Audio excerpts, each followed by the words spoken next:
Hello friends, सक्षम Kumar this side. आज की वीडियो में हम पी रेशियो के बारे में जानेंगे, लेकिन उससे पहले मेरा आपसे एक छोटा सा सवाल है।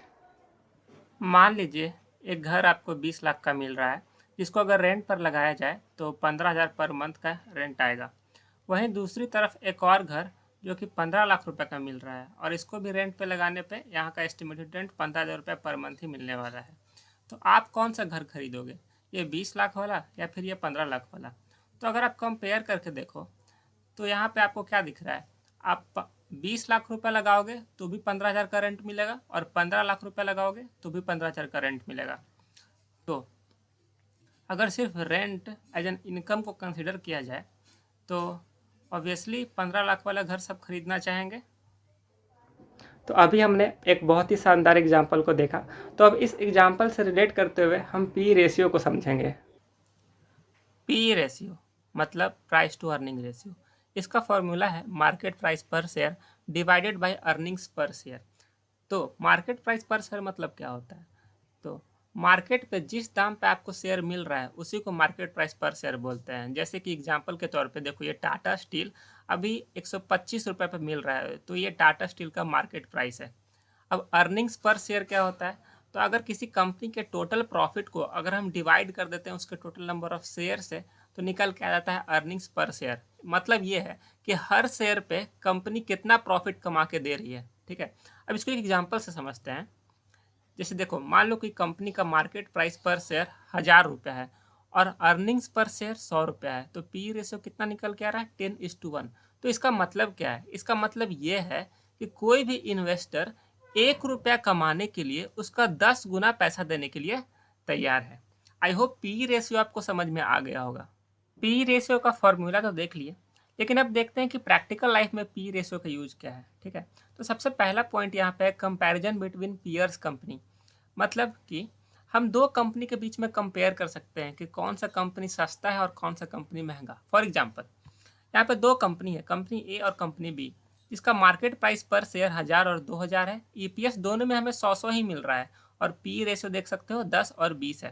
तो इसका मतलब क्या है? कंपनी ए में अगर हम 100 रुपया कमाना चाहते हैं तो मुझे उसके लिए 1,000 रुपया देना पड़ेगा, और कंपनी बी में 100 रुपया कमाना चाहते हैं तो उसके लिए हमें कितना देना पड़ेगा? 2,000 रुपया देना पड़ेगा।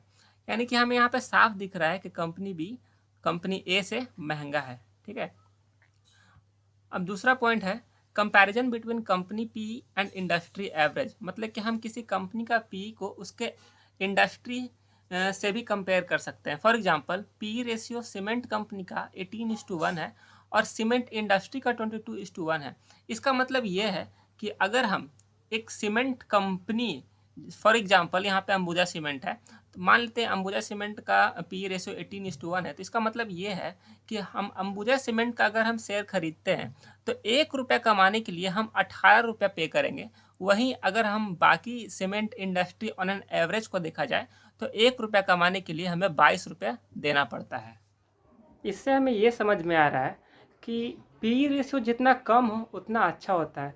तो इसका मतलब ये है कि जब भी हम किसी कंपनी का पी रेशियो कम देखें तो तुरंत उसमें इन्वेस्ट कर दें।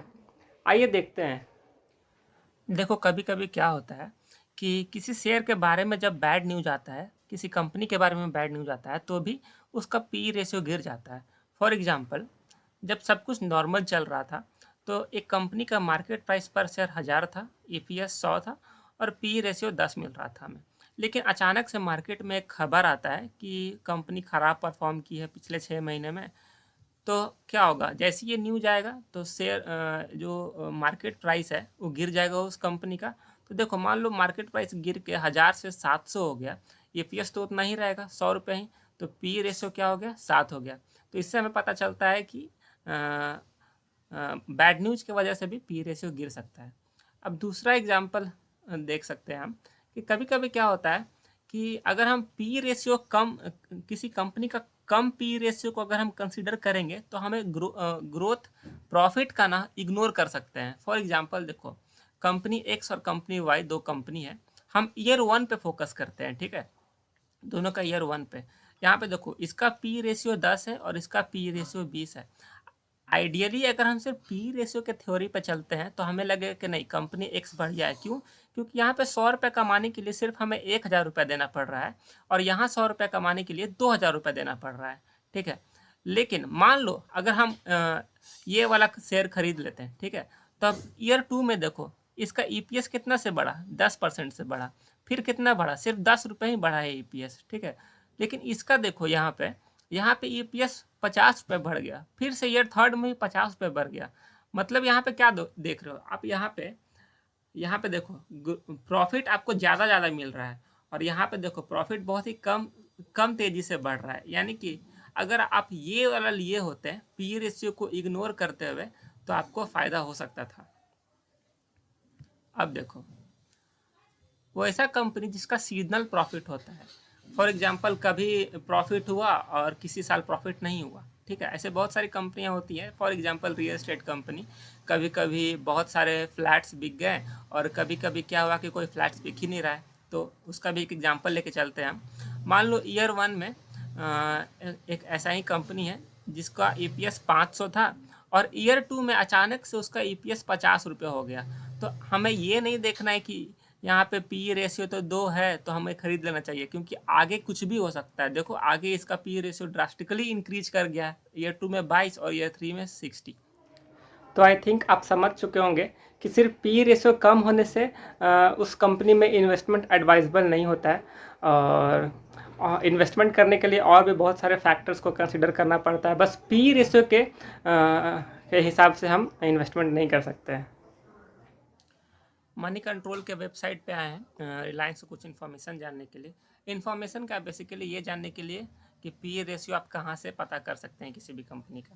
तो देखो मनी कंट्रोल में गए, रिलायंस का देखो, यहाँ पे रिलायंस का मार्केट प्राइस पर शेयर 2318 रुपये चल रहा है।